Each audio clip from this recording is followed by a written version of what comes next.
Ada beberapa hal yang ingin saya ingatkan buat para santri yang ada di sini.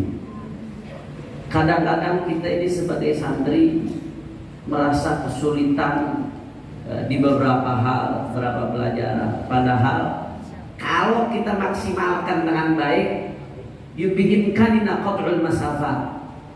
Kita bisa dengan mudah, dengan izin Allah Subhanahu wa taala, memotong jalur yang begitu jauh menjadi singkat. Asal kita mau dengan izin Allah Subhanahu wa taala, asal kita serius ada keinginan, maka yang tadinya jauh, yang kelihatannya sulit, yang kelihatannya tidak mudah, yang kelihatannya rumit, yang kelihatannya tidak sebentar, maka itu bisa ditempuh dalam waktu lebih cepat dengan izin Allah Subhanahu wa taala.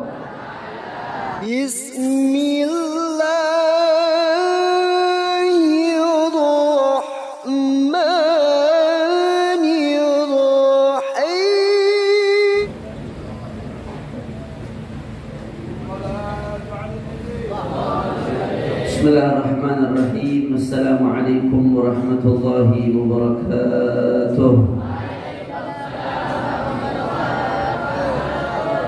Alhamdulillah, alhamdulillahi rabbil alamin, wa bihi nasta'in ala umuri dunya waddin.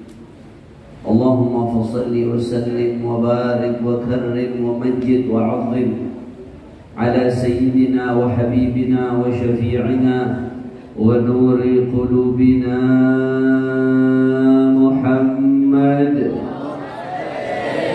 الفاتح لما أغلق والخاتم لما سبق ناصر الحق بالحق والهادي إلى الصراط المستقيم وعلى آله وصحبه حق قدره ومقداره العظيم. فتاه يا عليم إله الورى سهل على كل من درى تصانيف الحداد العلا ما تعسر ويسر له كل الأمور وجد له بعافية كبرى وأحسن له الجراء وجدد له بكل حين كرامة وفضلا وأنعشه إذا ما تعثر. الحمد لله رب العالمين. Yang sama-sama kita hormati dan kita muliakan pimpinan pondok pesantren Al-Arif Billah Al-Habib Saleh Al-Haddad, yaitu guru kita bersama, panutan kita Al-Habib Al-Mutawadhi' Al-Habib Hasan bin Mustafa bin Saleh bin Alawi Al-Haddad. Mudah-mudahan beliau Habiban Hasan beserta keluarganya, adik-adiknya semuanya Allah panjangkan umurnya, Allah sehatkan badannya, Allah lapangkan rezekinya, Allah bawa semua hajat-hajatnya, dimenangkan perjuangannya. Amin ya Rabbal. Ya Allah, pula hadir di sini guru-guru kita begitu banyak. Ada Habib bin Abdurrahman Al-Mutahhar, Habib Abdurrahman Al-Aidrus, ada Habib Uthman, ada Habib Farhan Al-Aidrus, Habib Rizal Al-Gadri, Habib Dawud. Semuanya tidak dapat saya sebutkan satu persatu tanpa mengurangi rasa hormat saya kepada beliau semua. Kita doakan mudah-mudahan guru-guru kita selalu dalam lindungan Allah Subhanahu wa taala. Amin ya Rabbal. Dan salam penghormatan yang paling istimewa saya hadiahkan kepada segenap hadirin dan hadirat yang juga menyimak di sisi lain daripada pesantren ini, tulab wa talibat, santri dan santriwati pondok pesantren Al-Habib Saleh Al-Haddad. Kita angkat tangan, kita minta sama Allah, mudah-mudahan dengan keberkahannya kita daripada nasaih diniyah, mudah-mudahan tidaklah kita keluar dari majelis khatam ini kecuali semua dosa kita diampuni oleh Allah, dosa orang-orang tua kita, guru-guru kita diampuni oleh Allah, yang sakit Allah angkat penyakitnya, semua santri yang ada di sini dan santriwati diberikan ilmu yang bermanfaat, diberikan pemahaman terhadap ilmu, dibukakan pintu hatinya. Amin ya Rabbal. Hebat kiram, alhamdulillah. Kita baru saja hatam daripada kitab An-Nasaih Ad-Diniyah karya Al-Imam Qutbil Irsyad wa Ghawthul Ibad wal Bilad Al-Habib Abdullah bin Ali bin Muhammad Al-Haddad radhiyallahu anhu. keberadaan kitab Nasaih Diniyah ini adalah rahmah buat umat Islam, adalah rahmah dari Allah buat umat Islam. Karena Al-Imam Al-Haddad di kitab Nasaih Diniyah ini meringkas intisari yang paling penting yang harus dipahami dan ada dalam kehidupan setiap muslim, ya ikhwan. Makanya Al-Habib Al-Imam Ahmad bin Zaid Al-Habsyi sahib Al-Hawthah, Al-Habib Ahmad bin Zaid Al-Habsyi dalam salah satu ungkapannya pernah mengatakan, ada kitab Nasaih Diniyah ditulis oleh Imam Al-Haddad yahtawi ala ma fil ihya wa ziyadah. Nasaih Diniyah yang kita hatamkan ini walaupun kelihatannya kecil, kelihatannya sederhana, bahkan kadang-kadang ada yang menganggap nasaih biasa, familiar. Tapi kata Al-Habib Ahmad bin Zaid Al-Habsyi atau kamadal yahtawi ala ma fil ihya wa ziyadah. Nasaih Diniyah itu mencakup apa yang ada dalam Ihya'nya Imam Al-Ghazali wa ziyadah, bahkan ada beberapa hal yang lebih yang ada dalam Ihya. Ada nasaih dari Imam Abdullah bin Ali bin Muhammad Al-Haddad. Makanya alhamdulillah kita sudah hatamkan kitab ini pada malam hari ini. Mudah-mudahan Allah terima apa yang sudah kita baca, dan mudah-mudahan Allah jadikan itu sebagai cahaya yang menyinari hati kita untuk meniti jalan menuju ridha Allah Subhanahu wa taala. Amin ya rabbal alamin. Habaib kiram, tadi Habib Hasan ya, mengatakan, kata beliau, kalau buat malam ini yang disampaikan untuk malam ini, kalau besok baru acara malam ini, beliau katanya tasjid, disuruh motivasi buat kepala pesantren, kata Habib Hasan. Ada beberapa hal yang ingin saya ingatkan buat para santri yang ada di sini. Kadang-kadang kita ini sebagai santri merasa kesulitan di beberapa hal, beberapa pelajaran. Padahal kalau kita maksimalkan dengan baik, yubihinkanina qad'ul masafah, kita bisa dengan mudah, dengan izin Allah Subhanahu wa taala, memotong jalur yang begitu jauh menjadi singkat. Asal kita mau dengan izin Allah Subhanahu wa taala, asal kita serius ada keinginan, maka yang tadinya jauh, yang kelihatannya sulit, yang kelihatannya tidak mudah, yang kelihatannya rumit, yang kelihatannya tidak sebentar, maka itu bisa ditempuh dalam waktu lebih cepat dengan izin Allah Subhanahu. Caranya bagaimana? Caranya dijabarkan oleh para ulama di Ta'limul Muta'allim, dijabarkan di Al-Manhajus Sawi, bagian daripada yang pertama tentang Al-Ilm Al-Habib Zain bin Ibrahim bin Sumit menjabarkan. Di kitab-kitab Adabul Alim, Tadhkiratus Sami' wal Mutakallim fi Adabil Alim wal Muta'allim juga dijabarkan. Tapi pada kesempatan kali ini saya mau menjabarkan ada 3 hal saja. Kunci yang kalau dipegang betul-betul oleh santri, maka insya Allah bakalan sukses. Tentunya selain khidmah, selain mencari ridho guru dan lain sebagainya, tapi saya pengen bicara 3 hal teknis ya ikhwan. Kalau kita jalani dengan baik, insya Allah akan diberikan kesuksesan oleh Allah Subhanahu. Bagaimana caranya? Yang pertama, utlubul ilma bil mahabbah.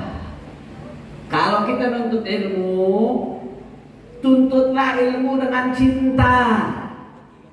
Utlubul ilma bil mahabbah, ij'alil ilm mahbubak. Jadikan ilmu itu kekasihmu.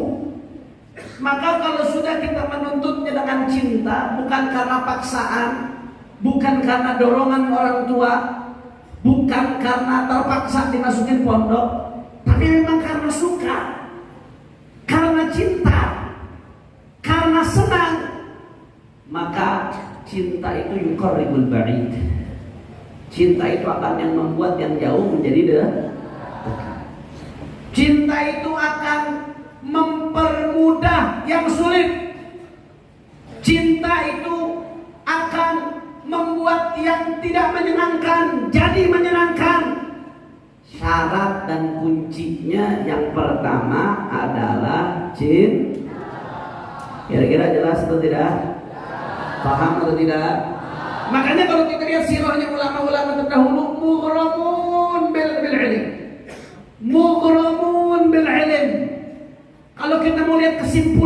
salaf saleh, ulama-ulama dulu yang jadi ulama-ulama besar, pasti kamu akan lihat dia adalah orang-orang yang gila terhadap ilmu, cinta mati terhadap ilmu, ya ikhwan. Saya kasih contoh sederhana. Ada seorang ulama namanya At-Tilmisani, seorang ulama dari mazhab Hanafi, punya kitab Takhrijul Furu' ala Usul. Kitabnya beliau ini termasuk yang kita belajar dulu di Ahqaf, di mata pelajaran dirasat usuliyah. Bagaimana ya menyesuaikan antara kaidah usul fikih dengan praktek-prakteknya dalam furu' fikih.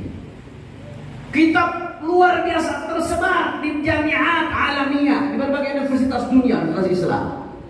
Pengarangnya namanya At-Tilmisani. At-Tilmisani ketika masih kecilnya saja udah gila sama itu, cinta luar biasa. Sampai-sampai suatu saat itu At-Tilmisani masih kecil, umurnya mungkin masih 6 atau 7 tahun. Hadir di majelisnya salah seorang ulama ahli tafsir saat itu. Ulama pada zamannya ulama besar. Saat itu kebetulan syekhnya sedang menjelaskan ayat-ayat yang berkaitan dengan surga. Tajri min tahtihal anhar. Bagaimana surga itu mengalir di bawahnya sungai-sungai dan seterusnya. Ya, tentang bidadari di surga. Yang intinya bahwasanya mala ainun ra'at wala udhun sami'at wala khatara 'ala qalbi bashar. Si syekh lagi menjelaskan asyik tentang surga, sifat surga, kenikmatan surga. Begitu syekhnya selesai, At-Tilmisani yang masih kecil dari nanya, "Syekh, saya mau nanya," anak kecil. Mungkin di antara santri di sini nggak ada yang seumuran Al-Imam At-Tilmisani saat itu. Santri di sini paling kecil umur berapa? Paling kecil. Ada umur 6 tahun. 13 tahun paling muda. At-Tilmisani jauh lebih kecil dari itu saat itu. Jadi kalau merasa saya masih terlalu kecil masuk pesantren, nggak ada apa-apanya. At-Tilmisani 6 atau 7 tahun. Nanya ke Syekh, saya mau tanya, silahkan. Kata At-Tilmisani, "Wahai Syekh, saya mendengar dari engkau penjelasan tentang ayat-ayat surga. Pertanyaan saya satu, apa? Hal fil jannati majalisul ilm?" Di sorga ada majelis ilmu, ada. Di sorga ada pesantren, apa enggak nanti? Ada ngaji nggak nanti di sorga? Kalau santri kan sebaliknya pertanyaannya, liburnya kapan? Betul nggak? At-Tilmisani tidak nanya, hal fil jannati majalisul ilm. Di sorga ada majelis ilmu apa enggak? Kata syekhnya, "Syekh kita sa'alim, na'am, fiha ma tashtahihi al-anfus." Apa yang kamu mau di surga? Ada. Akhirnya apa jawab At-Tilmisani? "Lau qulta la qultu la laddata fiha." Andai kata wahai Syekh kamu mengatakan di surga enggak ada majelis ilmu, untung kamu jawab ada. Andai kata kamu mengatakan enggak ada majelis ilmu, la qultu la laddata fiha, aku akan mengatakan surga kagak enak katanya. Gara-gara enggak ada majelis ilmu. Kenapa bisa timbul pertanyaan seperti ini? Hubbul ilm, cinta terhadap ilmu. At-taladzuz bil ilm, merasakan lezatnya ilmu, merasakan nikmatnya ilmu. Akhirnya gara-gara cintanya Al-Imam At-Tilmisani yang dari kecil kepada ilmu, itu mendorong dia untuk belajar, terus memperbanyak ilmu, sampai beliau menjadi seorang besar, imam min a'immatil Hanafiyah, seorang salah satu daripada imam ulama besar di mazhab Hanafi yang ilmunya sampai detik ini masih bermanfaat seantero dunia. Alhamdulillah. Motivasinya apa? Cinta terhadap ilmu. Masya Allah. Saya ingat Zamakhsyari ini kalau dalam akidah jangan diambil akidahnya. Dia akidahnya Mu'tazilah. Tapi kalau dalam lugah, imam min a'immatil lugah. Al-Imam Zamakhsyari dalam urusan bahasa imamun yukhad anhu. Salah satu rujukan dalam lugah Al-Imam Zamakhsyari. Ahlan wa sahlan Habib Husain. Ya marhaba, tafadhal Habib. Tafadhal Habib Husain. Dan Habib Husain Allah kasih panjang umur, sehat walafiat. Kita berdoa kepada Allah, amin ya rabbal alamin. Tadi yang terakhir saya ceritakan siapa? Nama ulamanya Imam Zamakhsyari. Tapi kalau Zamakhsyari tafsirnya Kasyaf, jangan ngambil akidah dari tafsirnya. Karena Zamakhsyari kata ulama dia akidahnya Mu'tazilah. Tapi kalau urusan lughah, mau bicara balaghah, bayan, ma'ani, badi', ini jagonya Imam Zamakhsyari. Nahwu termasuk, beliau imam min a'immatil lughah, yukhad anhu, rujukan dalam ilmu bahasa. Bagaimana dia bisa jadi seorang ulama besar yang jadi rujukan dalam ilmu bahasa? Kecintaannya terhadap ilmu. Sampai-sampai beliau mengatakan apa? Sahari litanqihil ulumi ala dhuli min wasli ghaniyatin wa tibi inaqi. Sahari litanqihil ulum ala dhuli min wasli ghaniyatin wa tibi inaqi. Atanamu sahrana duja, abitu sahrana duja wa tanabuhu wa tabghi ba'da dhalika lihaqi. Al-Imam Zamakhsyari sedang menyindir orang-orang yang nyinyir kepada beliau, yang merasa asing, merasa aneh. Kok Zamakhsyari diagungkan, dijadikan rujukan. Akhirnya apa kata beliau? Sahari litanqihil ulumi ala dhul wasli ghaniyatin wa tibi inaqi. Kamu tahu kenapa aku jadi seperti ini? Jadi orang besar yang menjadikan rujak.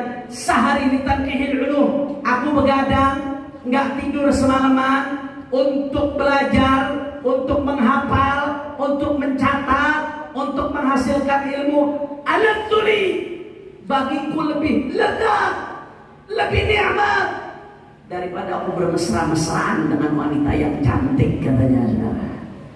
Masya Allah. Coba kalau kita jangankan santrinya, ustadznya kalah, saudara. Lebih parah lagi kalau saudara.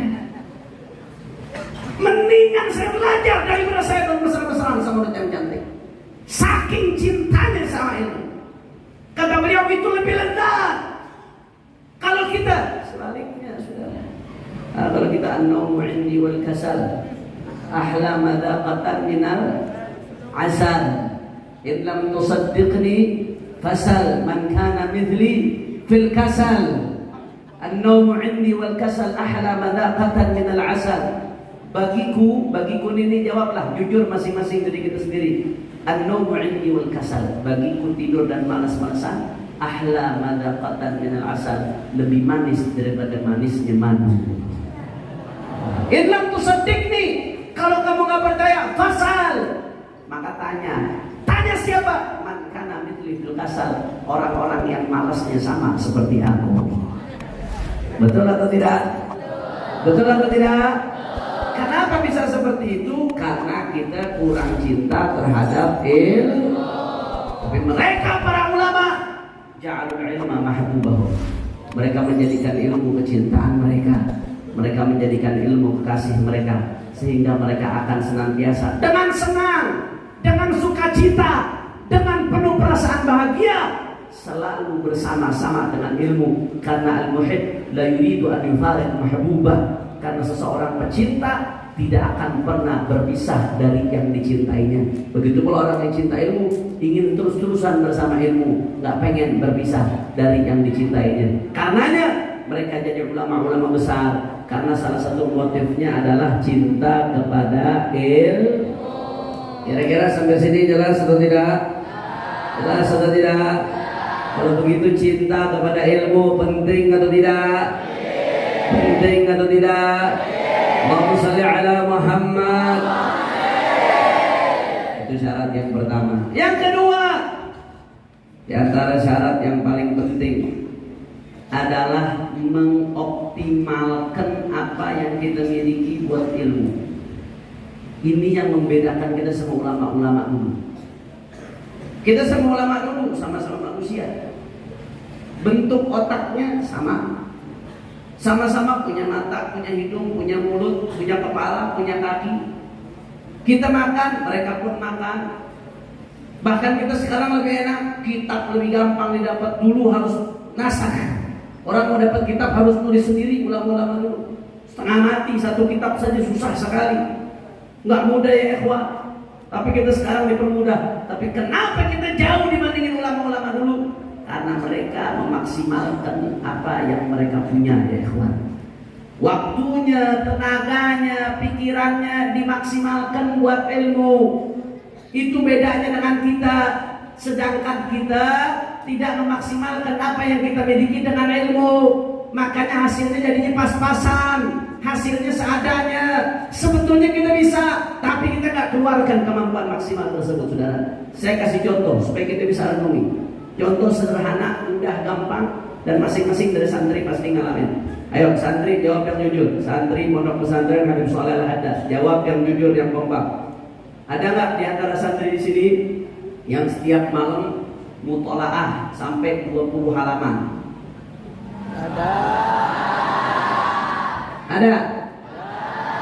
Udah kebanyakan 20 halaman. 15 halaman ada nggak? Susah nggak semalam mutolaah 15 halaman? Berat nggak? Ya udah 10 halaman ada nggak? Nggak ada. Berat nggak mutolaah 10 halaman semalam? Ya udah, itu hari-hari biasa ya. Sekarang kami tanya, kalau hari-hari ujian, ada nggak yang mutolaah satu malam 30 halaman? Ada nggak? Apa yang bedakan hari ujian sama hari lainnya? Oh 30 halaman hari ujian, mutolaah plus ngapal lagi sudah. Udah plus nyoret-nyoret plus ngapal. Ayam ikhtibarat. Kita dulu kalau di Ahqaf Al-Hasan yang ngalamin zaman di Ahqaf. Kadang-kadang satu mata pelajaran ya satu kali ujian 500 halaman hadnya. 2-3 hari bacanya saudara. Kalau hari-hari lain mustahil. Tapi hari ujian kekejar ya. Keburu bisa. Apa yang membedakan? Menitnya tetap sama-sama menit, jamnya tetap sama-sama jam, otak kitanya sama, gak berubah bentuknya, dirinya tetap kita sama. Yang membedakan apa? Kita baru mau keluarkan kemampuan maksimal kita kalau kepepet. Betul atau tidak? Begitu ujian kepepet baru dikeluarkan kemampuan maksimal. 30, 40, 50 halaman satu malam kekejar. Tapi hari-hari biasa kemampuan maksimalnya dibuang. Bahkan sedikit pun kemampuan tersebut tidak dikeluarkan. Kata ulama ahli fikih, idza dhaqal amr ittasa' wa idza ittasa' dhaq. Kalau lagi lega maka upaya kita menjadi sempit, menjadi kecil. Tapi kalau udah idza dhaqal amr, kalau kepepet, masya Allah, the power of kepepet ya. Yang tadinya nggak mungkin menjadi Ini yang membedakan kita dengan ulama-ulama dulu. Kita baru mengeluarkan kemampuan maksimal kalau kepepet. Tapi ulama-ulama terdahulu, Al-Imam An-Nawawi, Al-Imam Ibn Hajar Al-Asqalani, Al-Imam, mereka keluarkan kemampuan maksimalnya setiap hari, setiap saat. Akhirnya apa yang terjadi? Jadilah Imam Ibn Hajar dengan Fathul Barinya, jadilah Al-Imam Nawawi dengan Syarah Sahih Muslimnya, dengan Rawdatul Talibinnya, dengan Minhajul Talibinnya, dengan Al-Adhkar An-Nawawiyahnya, dengan Majmu' Syarah Muhadzabnya, dengan Riyadhus Shalihinnya, dengan kenapa? Karena mereka gunakan kemampuan maksimal yang diberikan oleh Allah setiap hari. Habib, tapi itu kan zaman dulu. Itu zaman dulu, kita sekarang hidup di zaman Android. Kita hidup di zaman Twitter, di zaman Facebook, di zaman WhatsApp, di zaman media sosial. Gak mungkinlah seperti itu. Itu cerita sekian ratus tahun lalu. Habib Ahmad bin Zaid Al-Habsyi 25 kali dalam sehari mutolaah, sebelum dan sesudah daripada beliau belajar, dan seterusnya. Itu zaman dulu. Kalau sekarang gak mungkin. Kata siapa saudara? Bukan nggak mungkin, tapi semangat kita yang nggak memungkinkan untuk ke situ. Saya punya pengalaman ya, saya punya pengalaman waktu di Al-Ahqaf. Salah satu dosen kami adalah Syekh Muhammad Mishri Asy-Syanqiti dan Syekh Muhammad Sa'id Asy-Syanqiti, sepupu-sepupunya Syekh Syekh Muhammad Al-Amin Asy-Syanqiti. Waktu itu saya minta nasihat, mau pindah ke Tarim dari Bukala, minta nasihat. Syekh, saya minta nasihat supaya bisa belajar seperti Syekh. Saya minta nasihat, bagaimana caranya Syekh? Itu benar dong ikutin cara belajarannya, benar. Sampai sekarang nih masih ngamalin seperti ini. Itu benar dong ikutin cara belajarannya, iya benar Syekh. Sudah bisa jadi seperti Syekh. Oh ya Syekh. Sekarang nih ini bicara zaman Android, zaman Facebook, zaman Twitter, zaman internet. Kata Syekh Said atau Syekh Mishri, anak kalau belajar, kata beliau, anak kalau belajar ini, kalau anak ngapal, anak belajar, anak masuk ke kelas belajar sama guru. Sebelum anak belajar, Ya, anak baca pelajarannya 50 kali. Nanti anak masuk, anak belajar, anak hafal. Setelah keluar, sebelum tidur, anak ulangin lagi pelajarannya 50 kali. 50 kali sebelum 50. Ini saya nggak cerita zaman Habib Ahmad bin Zaid, enggak. Saya nggak cerita zaman Al-Imam, ya, ulama-ulama terdahulu, enggak. Ini zaman sekarang, di depan mata, orangnya masih hidup. 50 kali sebelum, 50 kali sesudah. Akhirnya apa yang terjadi? Jadilah mereka orang-orang besar. Yang kata Syekh Muhammad Al-Amin Asy-Syafi'i kemarin, beliau bilang paling minim talib, ya paling kecil-kecilnya santri, sebodoh-bodohnya santri katanya di tempat mereka itu paling sedikitnya ngapal 15.000 bait dari berbagai disiplin ilmu, saudara. Itu sebodoh-bodohnya santri, seminim-minimnya santri. Kenapa kita merasa aneh? Nggak bisa, bukan nggak bisa. Kita nggak mengeluarkan kemampuan maksimal yang kita punya, sedangkan mereka mengeluarkan kemampuan maksimal yang kita punya. Akhirnya mereka diberikan oleh Allah Subhanahu wa taala, walladzina jahadu fina lanahdiyannahum subulana. Mereka yang berjihad di jalan kami, mereka yang berjuang di jalan kami, termasuk jalannya Allah adalah jalan untuk ilmu, maka akan ditunjukkan jalan-jalannya Allah Subhanahu wa taala. Ini saja yang saya sampaikan. Mudah-mudahan yang sedikit yang saya sampaikan bisa bermanfaat. Dan jangan lupa santri, cintailah ilmu, karena dengan cinta ilmu maka engkau akan dekat dengan ilmu. Dan yang kedua, keluarkan kemampuan maksimal yang kita punya, maka insya Allah Allah akan memberikan kita yang terbaik, insya Allah. Ini saja yang saya sampaikan, lebih kurangnya mohon maaf. Hadani Allah wa iyyakum ila siratal mustaqim. Wa lakum minkum. Wassalamualaikum warahmatullahi wabarakatuh.